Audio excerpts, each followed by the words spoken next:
परमेश्वर द्वारा दिए इस सुंदर सुबह में उसकी महिमा होने पाए।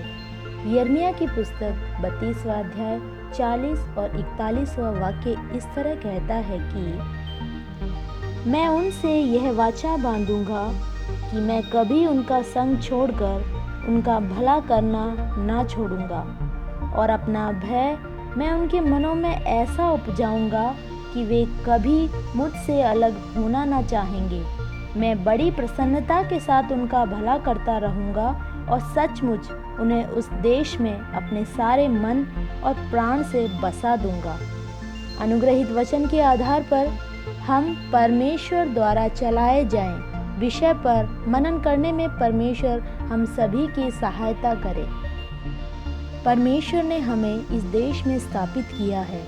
यह शुभ विश्वास हमें हर बड़ी दुविधा में, प्रतिकूल अवस्थाओं में, ऊंचाई की तरफ हमारी बढ़ोतरी में विघ्न लाए बिना आगे बढ़ने में हमारी सहायता करता है। हमें ईश्वरवादी बनना है, ना कि निरीश्वरवादी।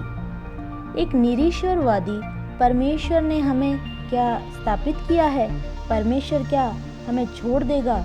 परमेश्वर अच्छा करेगा? क्या परमेश्वर हमारे साथ छोड़ देगा? ऐसी चिंताएं हम में भर कर, भय पैदा कर अविश्वासी बना देते हैं। परमेश्वर खुद कहते हैं, परमेश्वर को छोड़कर दूर ना होने के लिए परमेश्वर की भक्ति, परमेश्वर कहता है कि वो भक्ति मैं उनमें भर दूंगा।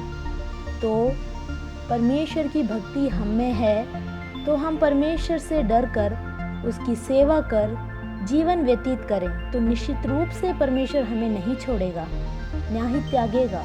परमेश्वर हमारे लिए अच्छाई करता रहेगा। कोई भी अच्छाई दे देगा ऐसा नहीं, पर अच्छाई करता ही रहेगा। 21वें वाक्य में वह कहता है कि तू अपनी प्रजा इज़राइल को मिस्र देश में से चिन्हों और चमत्कारों और सामर्थी हाथ और बढ़ाई हुई भुजा के द्वारा और बड़े भयानक कामों के साथ निकाल लाया। हाँ, परमेश्वर हमारे लिए अच्छाई और भलाई निरंतर करने के लिए विश्वास योग्य है। भय और अविश्वास को डांट कर बाहर निकालना है। बढ़ोतरी की कोई अनुकूल दशा दिखाई न दे रही हो तो भी परमेश्वर ने हमें स्थापित किया है और परमेश्वर हमारी ओर है, इसीलिए हम बढ़ेंगे। ऐसा शुभ विश्वास रखने वाले हों हम सभी।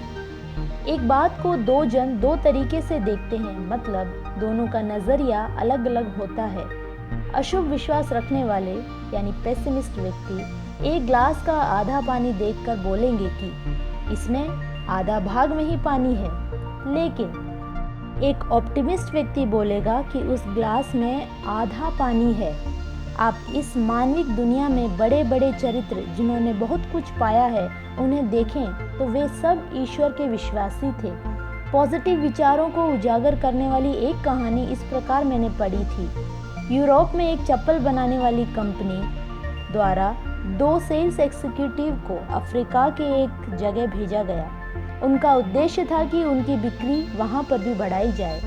इन एग्जीक्यूटिव्स ने अफ्रीका के भिन्न भिन्न वर्ग के लोगों से भिन्न भिन्न शैलियाँ सीखी, फिर कंपनी को बताया कि यहाँ कोई चप्पल ही नहीं पहनता था, किसी को चप्पल पहनने की आदत ही नहीं है, इसीलिए यहाँ सेल्स की कोई रास्ता नहीं है। यह जवाब सुनकर कंपनी के मुखिया का प्रत्युत्तर अलग था। उन्होंने कहा कि वहाँ किसी के पास चप्पल नहीं है तो यह तो बड़ा अवसर है हमारे लिए। चप्पल पहनने के गुण उन्हें बताए जाएं तो बहुत अधिक मात्रा में चप्पलों की बिक्री हम वहाँ कर सकते हैं। उन्हीं के कारण वहाँ एक बड़ी कंपनी की स्थापना हुई और परमेश्वर ने उन्हें बड़ा लाभ भी प्रदान किया। हम किसी भी कार्य को करें उसके 2 पहलू होते हैं, एक अंधकार का पहलू और एक प्रकाशमान पहलू। परमेश्वर हमारे अनुकूल है और उसकी भक्ति वो अपने अंदर संभाल कर रख, अपने ध्यान को अंधकार के पहलू की ओर ना लगाएं पर प्रकाशमान पहलू की ओर लगाएं। आपकी बढ़ोतरी मुरझाएगी नहीं। जो आपसे नहीं हो पा रहा परमेश्वर आपसे करवाएगा। इस विश्वास के साथ आगे बढ़ें। पवित्र पिता, इस वचन के सुनने जाने से जीवन को आगे बढ़ाने में भय और नेगेटिव विचारों का साथ कोई भी यदि परेशान है तो उन विचारों को हम डांट कर दूर होने को कहते हैं। परमेश्वर ईश्वरवादी बनकर आगे बढ़कर परमेश्वर द्वारा निश्चित लक्ष्यों को हम प्राप्त करें। यीशु के नाम में आमीन।